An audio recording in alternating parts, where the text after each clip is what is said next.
The January 6th committee was designed to fulfill a resolution to investigate the Capitol attack that took place on January 6th. It has galvanized a national conversation, not only about what former President Trump did to try to hold on to power, but also about the state of American democracy. There's an interesting element to the hearings because while it is a truth-seeking mission, it is performative, it is political. There are a lot of Americans who are sitting back thinking, I'm really excited for season 2.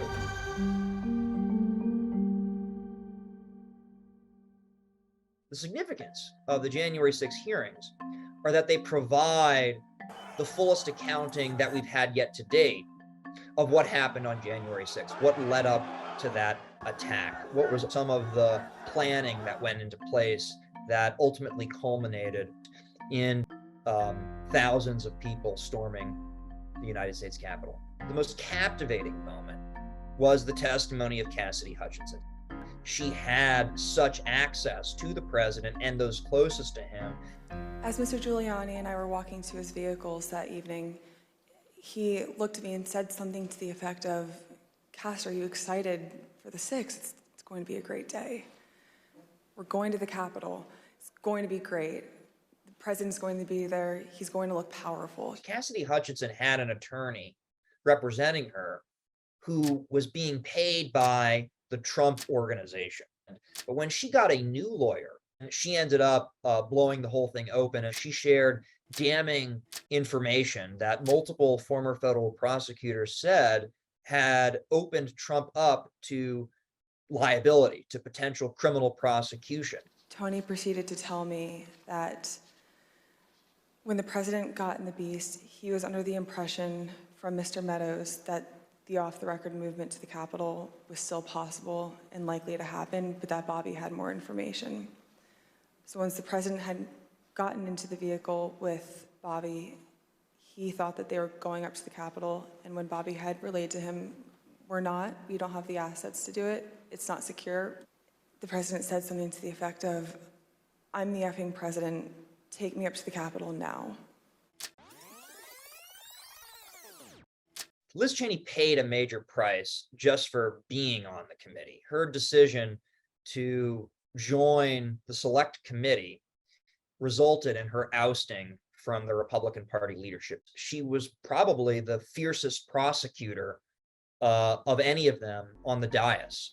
Tonight, I say this to my Republican colleagues who are defending the indefensible.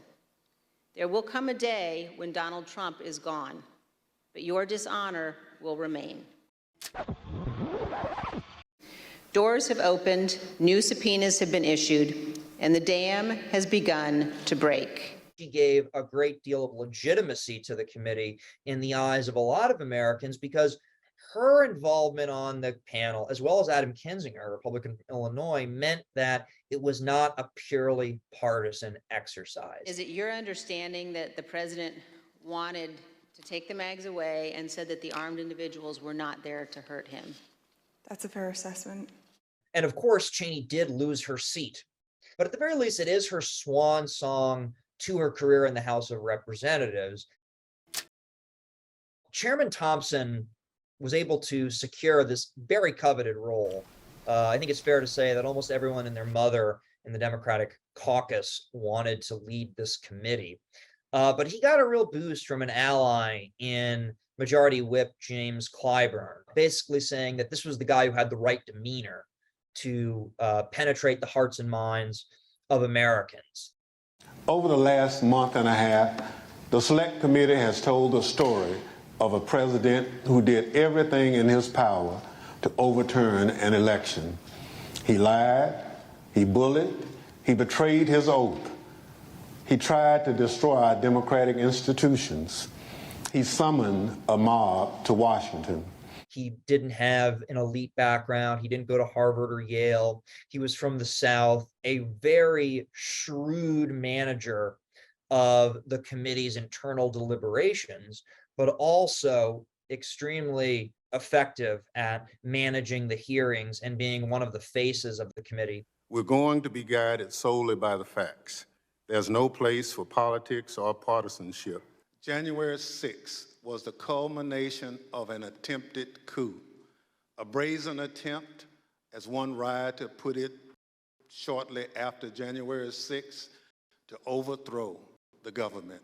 The September hearings are going to be very important because they will tell us what the committee has learned more since they broke it.